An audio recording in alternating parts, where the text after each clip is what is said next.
as leaders, how do we help bring out everyone's voices, and how do we value the differences and come up with solutions that work for everyone? This is really going to be an equity and diversity conversation here with Mary Sullivan, who is an executive leader in the financial services industry with over 30 years experience working on these kinds of topics.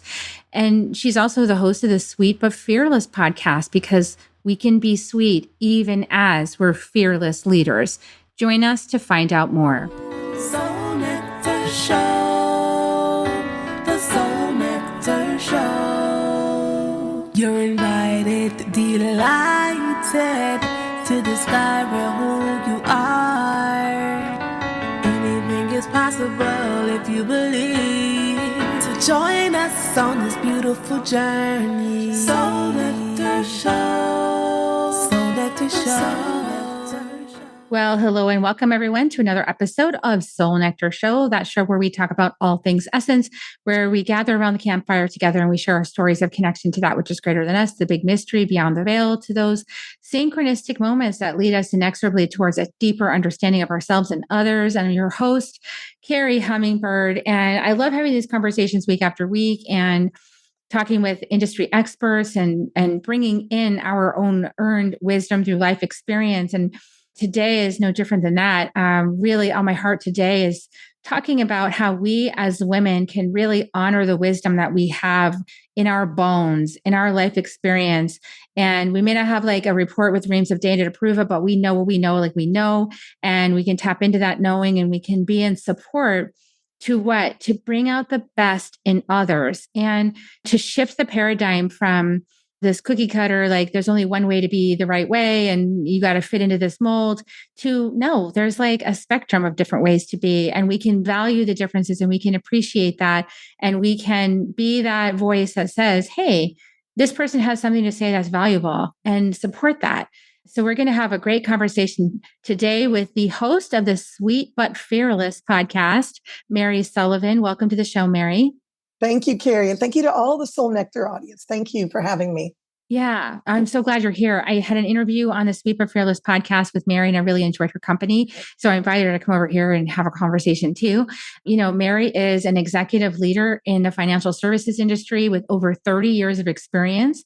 And she began her career after completing her master's in Spanish and an undergraduate in political science. And she's held lots and lots of leadership positions throughout her career around the globe and with many different types of people, even like bilingual call center teams. It's just had so much experience, but her passion really is helping women and other underrepresented groups to be an advocate for them so that they are all their voices are heard. Everyone's voice is heard. And the Sweet and Fearless podcast is all about that. It's about being fearless, taking risks, holding yourself and others accountable to be their best as well. So I'm really glad that you're here. And I know my audience would love to hear more about your story of falling into your path of greatest service. Mary, tell us more. How did you get started? Again, Carrie. And I started, when you think about, you were reading some of my bio, and I appreciate that because, my parents helped me a lot with my education and providing a very great foundation for me. And then, of course, it was my job to take it forward, probably like many of us. And what I received from that benefit of that great education was many things. But the number one thing was opening that door of curiosity. And that started from a very early age. When I was 5 or 6, my parents were civil rights advocates. And my father was an optometrist. My mother was a nurse. And we were living in New Mexico at the time. And they were asked by their church to move to Kansas City, Missouri during the early 60s and really focus on kind of counteracting that white flight that was going on, where a lot of families, especially white families, were leaving the city and moving to the suburbs. And what we decided to do as a family was to move into the city and be part of the community that we so loved and respected. So from an early age, my parents were teaching me to be curious, to welcome others, to listen first, right? Talk second, to learn and to be open. And from doing that, they also even then put me into a all-Black school in order for me to learn even more. And it wasn't so I could just show that, everybody could get along. I think we all know that we can. But it was more than that, Carrie. It was deeper. It was also showing that in order for us to move forward, right, as a country, in order for us to move forward as a society that respects each other, we have to know about each other. We have to be curious, we have to learn, and we have to appreciate the differences. And that's what that foundation really set me up for. I mean, I was at the grade school for 8 years, phenomenal years, then moved on to a different high school, of course, and then, further education. But those lessons stayed with me and have helped me through my career and then starting my own business forever, right? They'll never go away. They'll never go away because I learned them at such a young age. But even though you're learning things at a young age, you don't always know you're learning a lesson, right? You just think you're living, right? You're just enjoying your youth or not, right? But I was enjoying mine. But I did learn quickly as I progressed to high school that they were also teaching me lessons. Because as I then pivoted to an all white high school or majority white, I learned quickly that the outcasts were decided by the majority. Right? The majority were the ones deciding who was going to be in and who was going to be out.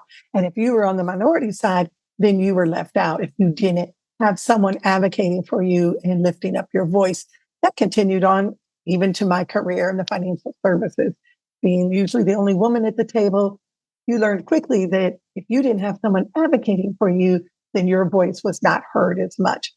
So again, going back to my youth and grade school, those lessons stayed with me throughout and kind of made me into the woman I was and am today. I love that you had that early experience and that you were able to get that early imprint that everyone is unique and their voice needs to be heard and standing in that justiceness of that, like every voice is important. As a leader, what you're saying is so true. And I feel like one of the things that I noticed on my own journey of empowerment is that I wanted people to respect me, but I realized I had to respect myself first.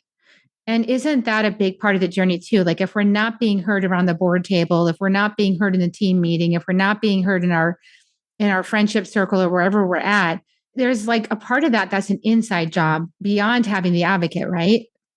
Carrie, is I always am coaching, right? Whether I was coaching in corporate America, coaching on the pickleball court, coaching in life, whatever it is, I'm coaching because that's just part of my personality is I think I can help you and you want that help, then I want to share, my knowledge with you. And I do that by asking questions, pulling things out, helping you come to the solution, the typical coaching philosophy. But one thing I learned through all of that is if you don't reflect, but just what you're saying, I call it the RX3 methodology. And we use that in our teaching as well. If you don't first reflect on you, your strengths, your interests, your needs, and really spend some time getting to know you, then it's really hard to help someone else or to be the best for someone else or to even showcase them at the table because you yourself haven't built that credibility in order for others to say, oh, wow, Mary is sponsoring so and so. Let's listen to that. Let's listen to her. You have to create that credibility for yourself so that you then can set that table for others. And that starts with that reflection. After the reflection, I then say, well, then you go into the research, right? Then you go into really researching that data. In the intro, you spoke about we don't always have the data that we need, right? We have our gut feeling. Sometimes we have the data and our gut. And I say, lead with that data or lead with the gut and then follow it up with the other one, right? But lead with something so that people know you have a conviction and then support it with whatever you have, whether it's data or experience, which just for the record, everybody, your experience is data, right? It's a lot of data. Your experiences are data. That's where everybody gets focus group numbers from, your experiences. So don't think you need to quote, a Harvard Business Review article for it. You have a lot of experience and you are that credibility in research. And then number 3 step of the RX3 is rebuilding and then go out and practice what you've been learning so that others can give you feedback and you can get that feedback in order to be a better leader, a better colleague, a better partner. Get the feedback, go out and practice, try to rebuild those skills or kind of add on to some that you have in order to get that. That's kind of what we've went through, not only in corporate, but in entrepreneur and in life lessons as well. I love that. It feels like really respectful to ask questions as a way to guide the person to finding their own true answers. This is one thing that I have been thinking about a lot is the different perspectives are in the assumption that has been in our culture overall is that, this one perspective knows what's best, right? And if you belong to that group, then you know what's best.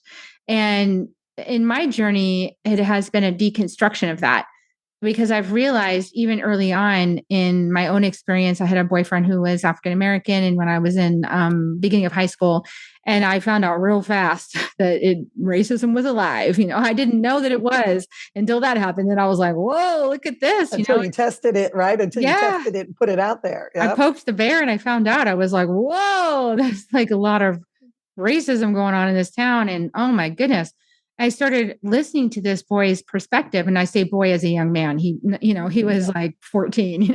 We were both young children. We thought of ourselves as adults, but we were not adults. And he was like, I was like, "Why do you act the way you act? Because it seems like aggressive, or it seems confrontational, or it seems like you're poking at things." And he's like, "Because it's not fair the way I'm being treated. I shouldn't have to be treated this way. I shouldn't have to let people call me names all the time. I shouldn't have to be, poked at and accosted all the time just because I have black skin. So I poke at it because I shouldn't have to be treated that way. And I'm defending myself." And I was like, wow, that is a whole perspective I didn't have before, because I didn't know that anybody was being accosted regularly. I was completely oblivious to it. I had no idea that there were people that were actually going out of their way to provoke this guy, innocent, whatever, unaware. Mhm. And I think a lot of people are innocent and unaware when you're in the dominant caste, as they like to say. Mhm. You're unaware of it. But you were flung right into the heart of a system where you got to be very well aware of the other perspective, the perspective of people that were of color. What were some key things that you realized in that journey as a young person? Carrie, like I say, when you're in it at that moment, you don't think of it as a lesson. But when you are, more mature and you reflect on it, you do. And we have reunions for our whole school almost every other year. So I'm in touch with a lot of my friends from grade school. And we talk about this a lot. And one of the things that I realized is that when you begin being curious and start to ask, you really just want to be a part of the community. So I wanted to wear my hair like all the other young girls in the class, right? And my mother, of course, would be crying at home because, I have curly, half, Italian, half Irish hair, and it was very thick, and it was all, put into braids and just not for what my hair was meant for. It's twisted up, and it was very tangled. And she was like, "What are you doing?" And I'm like, "I want to look like everybody else. I want to wear my hair like everybody else." And on the flip side, also my young, colleagues in grade school were also wanting to braid my hair or touch my hair as well, and to learn more about the culture and my upbringing. And what we realized at the end of the day is, yes, we have differences, and I appreciate the differences. And that's what we learn to do, is appreciate it, but also to kind of go deeper than just the surface, go deeper. And I'll use hair as an example, because it is so empowering. And I know for African American women, and no, do I speak for all of them? I'm speaking for the ones I know, and they shared that with me. It's so powerful, their hair, and not just learning when we were swimming together, and they would say, "I don't want to get my hair wet, Mary." And I'm like, "Why?" Because I'm getting my hair wet. And then they would walk me through the process that it would take in order to bring their hair back to the original state they wanted it in. And I'm like, "Oh my God, who has 4 or 5 hours for all of this?" I agree. I just wash my hair and run outside and it looks great, according to quote, my white hair standard. So just really understanding and asking the why, like you did, is, I believe, the first step for all of us. For all of us. So many don't have that privilege of being raised in a diverse neighborhood or going to a diverse school. So you know what you know, but you do and can take that step to be curious and ask. Now, you don't want to, of course, go to everybody that you don't know and start asking questions that are very personal. I think you have to cultivate those relationships and that trust. But what I also learned is that people are taught hate, right? I don't think there is one child that grows up in this world hateful. I just don't believe that at all. We are taught hate. And I could see that hate being taught by parents of other schools when we would go to our volleyball matches, and they would scream the N word, and they would, throw out racial slurs and just any kind of slur at us, myself included, mostly directed at the African American kids. I mean, these were grown ass adults saying these words, and this just hatred, violence coming from them. And I thought, oh my gosh, what is wrong with you that you would do this, that you would treat a child like that, or a race like that, or a human being like that? So I learned that quickly. And that gave me a lot of distrust. And with that distrust in a lot of adults also came though some learning, right? It's that I can't also put every, white parent from the suburb in a category and judge them as racist, just like they shouldn't put every young Black child in a category and judge them anyway as well. So you learn quickly that it's not a both sides thing. I'm not into that. What I did learn though was to ask more about why are you so hateful? Why are you saying these words? Why? And I had that privilege as the white kid, in the group to turn around and be able to say that, right? To be able to say, why are you doing this? And of course, I never got an answer that was valid. But what I did learn was to not be afraid to ask those questions. And I took that into the boardroom, right? I took that into my career when decisions were being made. I took that strength and conviction of knowing that it is okay to ask questions and it is okay to challenge what you're hearing and seeing. All of us can do that, but not even us can do it. Those of us that have that privilege need to do it. We need to do it more and we need to do it on behalf of others. And Carrie, that's what that taught me was, look, yes, I may be the only woman in the boardroom, but I'm also the majority on the white side, right, of the boardroom. So there's that order in there. And I knew I was still higher than most of the underrepresented groups. So I still felt that I had a privilege in order to use that I could be that. A lot of times, of course, I would work on different initiatives or different resource groups. And, the executives in the company would soon find out about my background and knowledge. And they would ask me, Mary, can you tell us more? And I would say, I'm happy to, but why don't you create a group of the individuals themselves to tell you more? And why do you need me in there as a translator? I mean, I'll help you, but you need to go right to the source because again, my own information will be filtered. So again, using that privilege, using that curiosity, Carrie, that's definitely something I think that experience taught me. My experience, I appreciate everything you just said because it reveals and everything you're saying reveals that you are a person that has been deeply in the conversation of diversity and equity. The fact that there's a color ladder, that you're like, there's a color ladder. There's also a sex ladder and there it is. Yeah. And you're not trying to deny it. I think a lot of people get frustrated in this conversation. People of color gets frustrated because there are a lot of white women, particularly, who will deny that there's a color ladder or that there is a sex ladder. And it's like, do you not see it or you just don't want to ask into it? Because it's like the moment I've realized for myself that the moment that I stepped away and I started dating the African-American kid and I became the outsider. I became the one that was challenging the system. Because I had guys come up to me, these white guys, and say, you're too pretty to be dating that Black guy. I'm like, is there like a rule around if you're a really pretty white girl, you can't date a Black guy? Where does that come from? I don't understand that. Where is that rule? Deep-rooted racism. Yeah. Yeah. Where's that rule written? Yeah. I don't get that. And so I found out there was all these rules, unspoken rules that everyone just seemed to know, but I was clueless about them. And I was like, where did that rule come from? I don't understand. Yet if you turn around and ask the same people about these rules, they're like, oh, I don't know anything about that.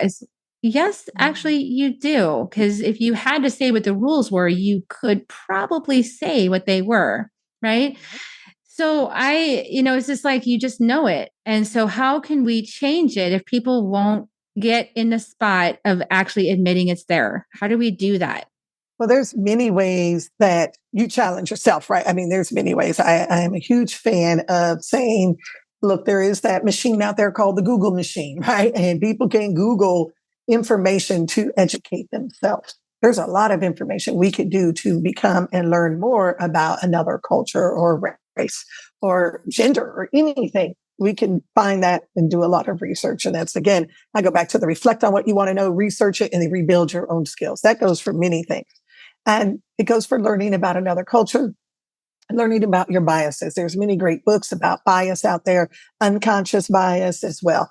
I never, ever hold myself out to not have any of that. I have tons of bias. I have tons of bias about, I think I look at someone and I'll certainly make a prejudgment. But what I have added to that is to step back and be aware of it and to, right, say, okay, I know that I'm going to judge them because they were late. They were 5 minutes late. So I'm going to judge that person based on blah, blah, blah. My experience of not liking people being late. Give a moment, find out why the person is late. What could you do to help that person not be late again and not be so judgmental that just because we have certain preferences that we like, that those are the best preferences?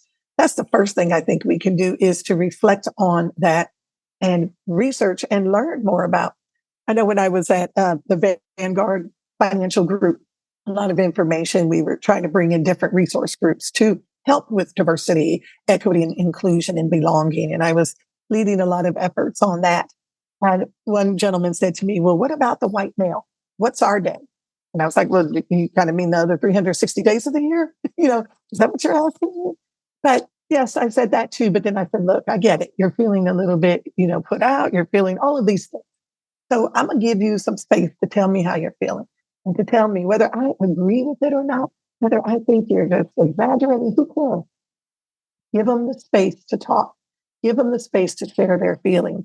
And then after I provided that, I said, okay, now let's go into what we're going to do. How can we solve it?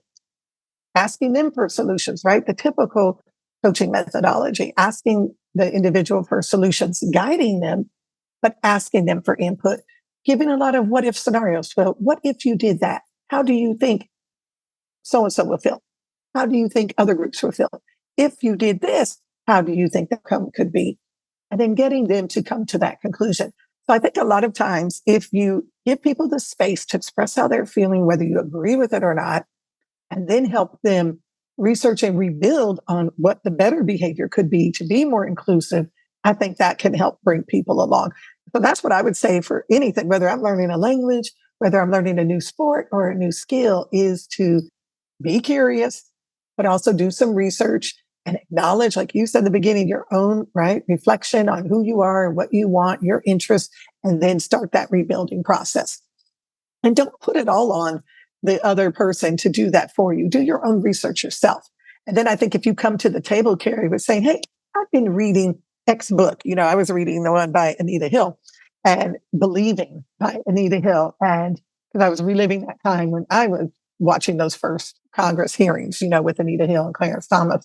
And then she came out with this book, Believing, and reading it again. And I'm thinking, my God, what she went through and how I probably didn't have as much sympathy for her as I should have.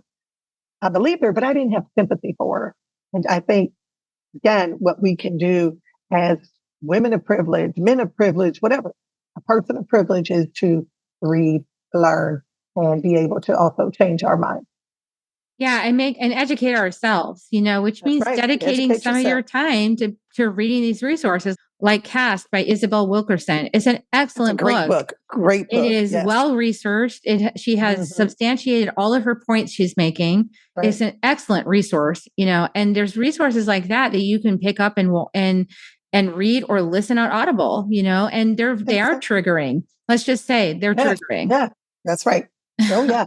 And another thing, Carrie, is the point when you're saying how can we learn is, I've often said to individuals, look, if you want to practice, especially men, right? Again, in the financial services industry, they're like, hey, Mary, I have a young lady. I believe she's wearing inappropriate clothing. I don't know how to approach the conversation. Can you help me? Can you help me with how I can do it? And I said, yeah, I'll help you, coach you through it. You're going to have the conversation yourself because you're a leader and you need to be able to have that conversation. But I'm happy to help you. I'm happy to have you practice and make a mistake if you want on me, so that when you go to her to have that conversation, that it can be professional and help to find a solution, right? And it won't come off and no one's going to get sued and no one's going to feel defensive, but you can have that conversation. And I think that's what we should all do. These conversations are going to be uncomfortable. And I think that that's okay. We have to learn that. So what? You're going to be uncomfortable. Yeah. And that could be a hot button, right? Like, because a lot of women are just now beginning to say, why do I have to dress like this? Why do I have to? And, Exactly. I know that women of color have been saying this for decades. Why do I have to wear my hair a certain way? Why can't I just have my hair the way I want it to be? And, us white people have been catching up. Like, why can't I wear my hair this color if I feel like it? And so we're all learning from each other. Right. And I think the goal is that we all want to be respected and we all want freedom. And so how can we all be respected and all have freedom to be exactly who we are? That's really the ultimate question you're asking, isn't it? It is, Carrie. And I think that has to happen because that has to be given space by the corporate entity. or the governing body, wherever that may be. If they at the top do not provide that safe space, you can talk all day long. You read what's going on. A lot of Black women that were hired for many DEI positions are now being let go after a year and a half. There was not an investment in them, and it wasn't from the top. It was a tokenism hiring, and they know it, and we all know it now. We see that play out. Whenever you have these initiatives, or you say, I want to create this type of welcoming environment, whether it's your personal home, whether it's your community, wherever it is, if it doesn't start with you or the governing body, it doesn't matter. You can have all the great people you want on your staff.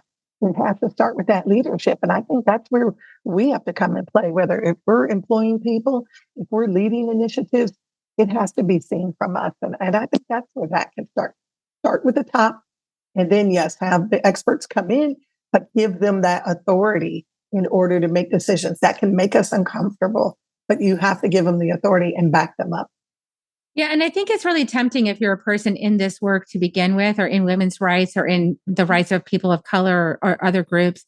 You can start to feel, I know I'll speak for myself, I can start to feel frustrated with people who are status quo people, who are like, I don't want to shake the boat. Everyone's uncomfortable with this. So I don't want to have the conversation. We did it for a little while, but it's ruining our business, or, it's not working out and nobody's engaging. So it's not really working. And so we're just going to like pull the plug on that because it's uncomfortable. And we want to go back to like gaslighting everybody. And that does not build relationships. That does not build trust. It does not build community. It doesn't encourage anyone to speak out and speak up the truth that's going on inside their world. And I think almost like a lot of these corporate entities, they don't want the truth, right? I mean, they want to keep doing what they're doing, even though it's like damaging the environment and it's profits over people. Right. And even when you yourself show them, carry the data, because, right, you think these corporations, they love data. Well, here you go. You show them the data, how they're polluting or destroying something, or not hiring the best candidates, all the data you can show them, and they still choose to not be inclusive, to not make improvements, to not correct bad behavior, whether it's for the environment or for other individuals, then that's when I think we have to activate and say, okay, we're not going to do business, or we're going to do this, or we're going to do that, or we're not going to send our good people there. We're going to, right, cultivate our talent, help them with interviews, and send them to the companies that are living their truth, that are backing up what they say. It is not easy to make these cultural changes and shifts in companies, especially if you've been, right, designed and created by middle-aged white men. Then all of a sudden you're asking for this major change that they themselves maybe aren't equipped for. But the good companies are doing it. And they do say, hey, I don't have that expertise. I'm going to bring it in. I'm going to support it. Yes, we may have a dip, but we know we're going to rise. And we know that because all the data shows companies with diversity on their boardrooms have better financial results. Companies with diversity in their employees have better financial results. All of this is data. Google puts out a workshop called I Am Remarkable, and I'm one of their platinum facilitators for that workshop. And in that workshop, I Am Remarkable, that Google puts out tons of data supporting that, stating that, and data from McKinsey, data from Harvard Business, data from everywhere, showing that when you have diversity of thought, diversity of color, diversity of religion or faith, whatever you believe in, diversity of backgrounds, right? Are you from the city? Are you from the suburbs? Are you from Georgia? Are you from New York? When you just have diversity, then you have better thoughts, better opinions, and better outcomes. I mean, it's a fact. So if companies are going to look at the facts and still ignore it, I don't know. I say, is that a company you really want to do business with? Is that a company you want to hire from? Is that a company you want to send talent to? I don't think so. Yeah. So what you're saying is basically, there's going to be dinosaurs. Yeah. Right. And you're not going to change the dinosaur. You're just not like going to suddenly make the dinosaur into the newest creature on the planet. It's not going to happen. It's true. I mean, you can educate and you can inform and you can hope for the best, and you have to keep doing it. It's not a one and done. I mean, these beliefs that we all hold, usually our beliefs aren't just from last week's, right, newspaper or online, social media content. It's years and years of programming you and I were talking about. It's from years of programming. So it's going to take years to deprogram, or it's going to take years to rebuild a new belief or add another belief to your system. So, yes, we have to have some patience. But I also like that young man you were dating because he said, no, I got to fight back. I have to speak up louder. I have to raise my voice. And I think that's what we can do as well on behalf of others. Yeah, and I think that some of the characteristics of the old model, where it was white patriarchy, and if you were in the dominant caste, you could pretty much just go about your business without having to be Yeah. concerned about anybody else, right? Yeah. You could Except be yourself. average. Yeah. Very, very me centered. Yeah. Yeah. The new paradigm is really diversity of opinion and perspective, which means if you have a conversation, you got to resolve it. It's going to take more time. And because the perspectives are going to be very different across the board. And so the whole new set of skills, right? So what are some of those Yeah. skills, whole new set of Yeah. skills in the new company? What are those skills? I'm glad you asked that because actually tomorrow I have a facilitating with ease workshop I'm leading. And in there, I talk about that very skill, and that is how you facilitate or how you bring in ideas and opinions. And you do that by, yes, at first it might take a little more time. I agree. It's going to take time because maybe before the individual would walk in and say, here's what we're going to do. Now everybody go execute. That doesn't take that much time. But if you go into a room and you say, hey, here is the result we're kind of looking for in this ballpark, love to hear your ideas. And you give space for everybody to have an idea or to build on each other's ideas. That's going to take longer at first, but you are going to have easy execution because you thought through ideas, you heard from everybody's opinion. You probably won't have a lot of dissension because you heard from everybody and you got that out in the strategic right discussion up front when you were facilitating that thought process and ideation session. And it will take less time on the execution. So it's not overall more time you're spending, it's how you're shifting that time spent in, let's say, an hour, right? Instead of 40 minutes on execution and only 20 minutes on ideation, you spend maybe 40 on ideation, then there's only 20 needed on execution because you have a well thought out plan. But that not only, it takes you, Carrie, where it takes you from is maybe a good idea to a great idea. That's the difference. And that's what we're all looking for is, yeah, I can come up with a good idea for almost anything, a decent idea, but I'm not going to come up with a great idea unless I get everybody else's thought. And I'm certainly not going to come up with a long lasting idea unless I hear from others. I That's love that. definitely a skill that I would say. Yeah. Yeah, it really resonates. And, I think, just I have a long-term vision, and as a long-term vision kind of person, I see this as the next stage for people to learn how to work together, for all of us to learn how to hear each other and work together to come up with better solutions that work for everyone. And then after that will be, okay, now how can we create better solutions that work for future generations, not just ourselves in this 5-minute window or this year's profits, but how can we make decisions that benefit the planet to come? And in order to get to that conversation, we got to move through this conversation first, because if we don't have this skill, there's no way we can get to the next skill, right? So it's a sequence of skills, isn't it? It is, Carrie. And I mean, there's some practical ones. I mean, first of all, listening, right? We talk about that. Listen, listen, listen. Ask the questions and listen. Don't go in with your answer already formulated and listening to each person in order to prove your point. Listen with that true open mind, right? That fourth level they call of active listening with no prejudgment going on. Just, get to that calm space and just focus on what they're saying. There's also fun techniques called the Post-it technique. I'm sure most people have used that one where you give everybody a stack of Post-its and you're brainstorming and you ask them just to throw every idea up there and you have their different color Post-its for each person or each group or a table. And then you throw everything up on the board and then you start looking at things that are complementary to each other, things that are different, and you start pulling them all together into ways where you could pull these great ideas into one and to try, or maybe even to try a couple of them, right? Your test group, your hypothesis group, and see what comes out of it. But it's about getting all the information out. It's not just only hearing from people of different races or backgrounds or genders, but it's also, we have the introverts and the extroverts, right? You go into any meeting, us extroverts are just going to dominate everything if you don't shut us up, right? If you don't put a timeout on us and say, hey, wait a minute, 3 minutes per person. We want to give everybody a chance to talk. There's all sorts of techniques, but you have to be very intentional in order to get all this information. And that's what I talk about in the facilitating, whether you're facilitating a 1 hour meeting or an all day workshop. It is a job to make sure everybody is heard. And not everybody wants to be heard vocally. Some people want to use the chat room on Zoom. Some people would rather send you a memo.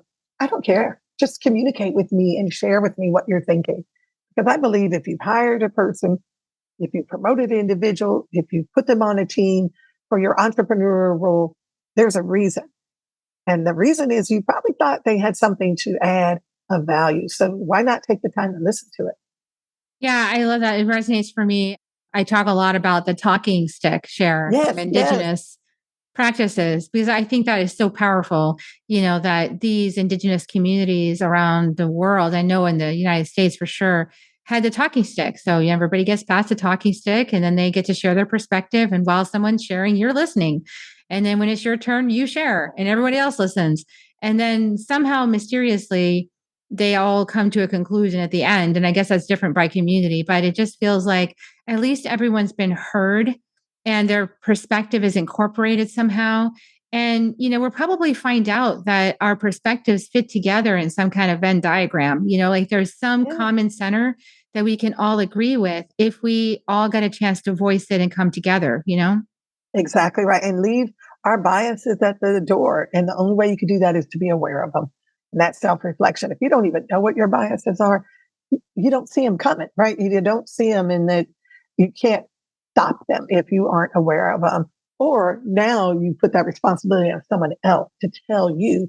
And therefore, that's where that friction and confrontation comes because you weren't self-aware enough to handle it yourself.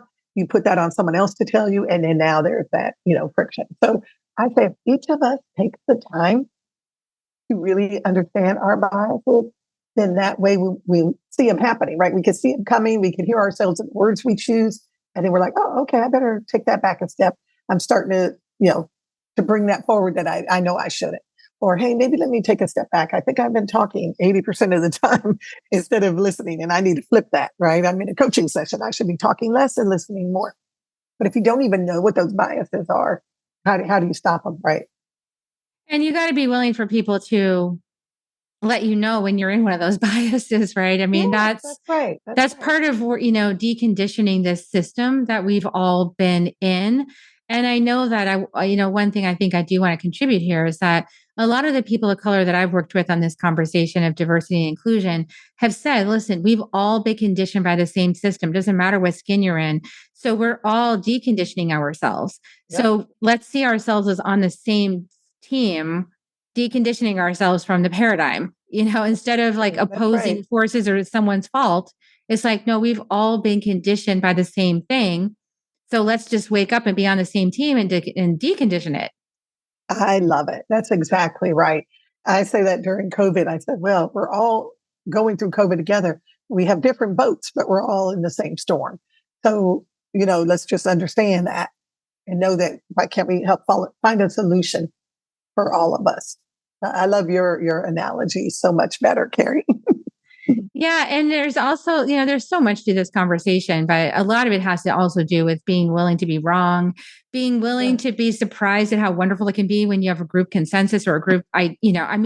There's new ways of doing things that are opening up for us and companies that are saying yes and people that are saying yes to this are experiencing the fun of that, that it's fun to come together and do it as a community. It's fun to come together and listen to different people's ideas and come together to create something new. That's fun. And if you're stuck in the old ways, you think that's threatening, but only because of your ego is like really afraid of being, wrong or challenged or obsolete. But honestly, if you stick with the old way, you are obsolete. That's what's happening. So Yeah. we're in the And, process of Carrie, obsoleting all that. think of it like the pie. I took this one course and we were talking about strategic negotiation. Of course, the theory came out. It's not about there's only 8 pieces in the pie. And if I give you a piece, I have left. That is that mentality that so many individuals have when they feel threatened with it because someone else is getting something you have less. That's because you've always been programmed to think there's only 8 pieces in the pie. Whereas I think you, myself, and many others out here are saying, no, we're going to build more pie, right? Our pies are going to have 25 pieces, or I'm going to have 4 pies. And you can still have the same amount of pie you had before. I'm just getting to eat as well. That's all. I'm getting my piece of the pie.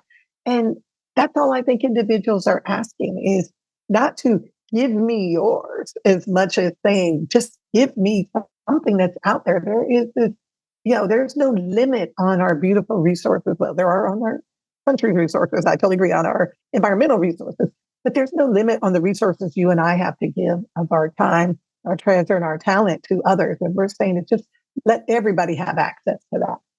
Yeah, I saw something recently. I don't know if it was just Texas. Because I don't like to watch the news and all that, but I do hear whiffs of things from my mother because she's very much immersed in it. And some I don't know if it was the Supreme Court or Texas, because I live in Texas, was like destroying some affirmative action programs, right? And like they're saying, oh, The well, Supreme Court. we That's want the the Supreme most, Court. we want the most qualified person. And for a second, I got angry, and then I thought, I see the bigger, longer term play of this. Is that people who are going to be the new minority is going to be people who are white. Honestly, it's going to be the new minority, and then they're going to be squawking that they're not getting, their affirmative action. And well, you're just giving it up now. So, I guess you better like bust your ass and be better than the competition, right? I mean, you've got to keep up. So I think that they're just kind of. I can see a place where that's going to come back and bite people in the ass that are doing this stuff, not realizing that it's biting them in the ass. So Carrie, I mean, when I heard that ruling, I mean, that was so disappointing. But it's also, I think, because of the ignorance of many, and I say ignorance as in lack of knowledge, right? It's the lack of knowledge that individuals have over even what affirmative action is and how it has been utilized. And many of these schools don't even use it anymore and haven't used it for over a decade. And you and I, as white women, have been the best benefactors of affirmative action. But again, it goes back to that pie. It goes back to people feeling, oh, if I make space for one group, that's less for me. Well, you could actually have more spaces if you choose so. So it's not about letting those that are underqualified in. It's saying, we do know that there is a unlevel playing field to begin with, right? And I think that's the point that, no, I don't think everybody agrees on that. And that's part of that ignorance that people believe, oh, we all have the same opportunity. And we know we don't. So if you don't even start with the basis of facts of we do not all have the same opportunities in order to have a level playing field when it comes to acceptance into whatever it is, jobs, housing, universities, then that makes that uneven playing field. And affirmative action was created in order to level some of it out. We're talking 4 and 5%. That's what we are talking about. So it's more about saying, if we had this level playing field to the beginning, which I think everybody would like to have, we would all want to have a level playing field. Again, other than the racist individuals, we all would like to have a level playing field, but we aren't there. So until we get there, we need programs like affirmative action. That's my belief. And I think that's the one that affirmative action also helped. And unfortunately, that was struck down, but we're going to keep fighting because it's just wrong. Well, it's just a matter of being a conscious individual and choosing to make a diverse environment in your company, and choosing to do that. I had somebody close to me was talking about a business they had started, and they were all just kind of in the flow and started the business. And then they looked around at themselves and they said, we're all white men. Uh-oh, what did we just do? And, that was an awkward moment of recognition. Like, we just self-selected all white men for our group. We might want to diversify that. And how do we go about doing that in a way that's authentic, that's genuine, that's real, that's from the heart, that is respectful? And I liked that they were having that conversation, and it was uncomfortable listening to them because I was like, but they did. At least they had the conversation. Darn right. They had the courage to say it and to do something about it. I listened to this one author, and I can't remember her name, so I apologize. But she was talking about companies using the referral program. I was in the financial industry, and so we have a huge referral programs throughout the financial industry. Well, if you refer family or friend, you can get, $3,000, $4,000 for that referral. Well, we should then know what that breeds, right? Most people have friends of their same color or gender. So you have, starting with this male, white dominated club, referring each other. So we weren't getting a lot of diversity in the financial industry. And I'm glad that when she spoke about that, she really challenged that and said, you have to think differently how you're recruiting. You have to think differently how you are handling your referral programs, because what you're doing is just getting some of the same. Yeah. And it has a conscious choice, and it is uncomfortable leaning into that because it's a little inauthentic to begin with. And then when you realize it's not authentic for you to have a diverse friendship circle, you're like, oh, that is icky. Everybody's like, well, I can't. That is so icky. Black friend, of course not. But what it does say to individuals is be intentional on your networking group. Yes, reach out to people of color, invite them into your networking group, but not so you can say I have 2% or 10%, so you can get to know them and see how you can help them. So you can expand your mindset and your perspective. That's the reason. It's not to get my quotas. Exactly. And then people trust you, and then you can know you're doing well, right? You know, you're doing it for good. Well, there's a lot of nuances to this conversation as we've explored in this conversation right here. And I love how you're in it, you know, because I've had these conversations multiple places now, and you're like, oh yeah, I got that one. Oh, I know what that is. Oh, this is it. And it's kind of like that. You have to kind of know the terrain of this conversation and all the ways that the ego manifests, like, oh, I'm not doing that. Because it's like it's a matrix we're dissolving here, and it has many arms.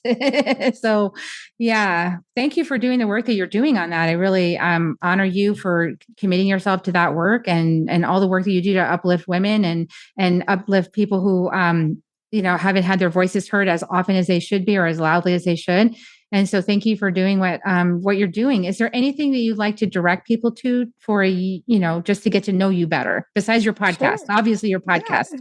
Well, thank you, Carrie. And it has been such a pleasure. Every time I talk with you, I learn something new as well. Yes, we'd love for them to come over to sweetbutfearless.com, join our mailing list. We have a wonderful newsletter where we showcase a lot of different individuals and how they're moving up in their career and what they did in order to move up in their career. It's free. And it's just a lot of great, you were saying, uplifting others and showcasing their talent. Maybe they don't get to be seen and heard as much, as well as the podcast. We love that. Check out our website. Just peruse around there and see what you find. We have courses and a membership and all those other things, but we also have many, many free resources that you can download and just help yourself too. And we would love for you to do that. Beautiful. It sounds great. Community. We need community, everybody. That sounds awesome. Well, that sounds great. Everybody can head over there at Sweet But Fearless and check it out. And please like, subscribe, comment, share this episode out with anybody you know who would be interested in this medicine and this really powerful work. I'll put a link to my interview on Sweet and Fearless. You can go check out my podcast with Mary. And because we had a great conversation over there too. Oh, yes, we did. Yes, we did. Great. So yeah, come and do this. Everybody get powerful, stay sweet. You can be sweet and be powerful at the same time. You don't have to be, the most aggressive, assertive, loudest person in the room. You can be sweet and fearless and be heard. And I hope that you check out our podcast to find that out. And here come your kisses, everybody. Would you like to join me, Mary? I always give kisses at the end. Here they come, everybody. Kisses. I love it. And we'll see you next time on Soul Nectar Show. Bye for now, everyone. If you found even one gold nugget in this episode of Soul Nectar Show, will you do us a favor? Will you subscribe, like, and share this episode? Maybe even write a comment and let us know what you thought about it. We really, really want to engage with you at a much deeper level. Let's be part of community together. Have a great week, everyone. Bye for now. To dive in deeper to nourishing conversation, visit soulnectar.show. Soul Nectar Show. Awaken, Nectar Show. Take a sip from the drip of nectar from the source of who you are.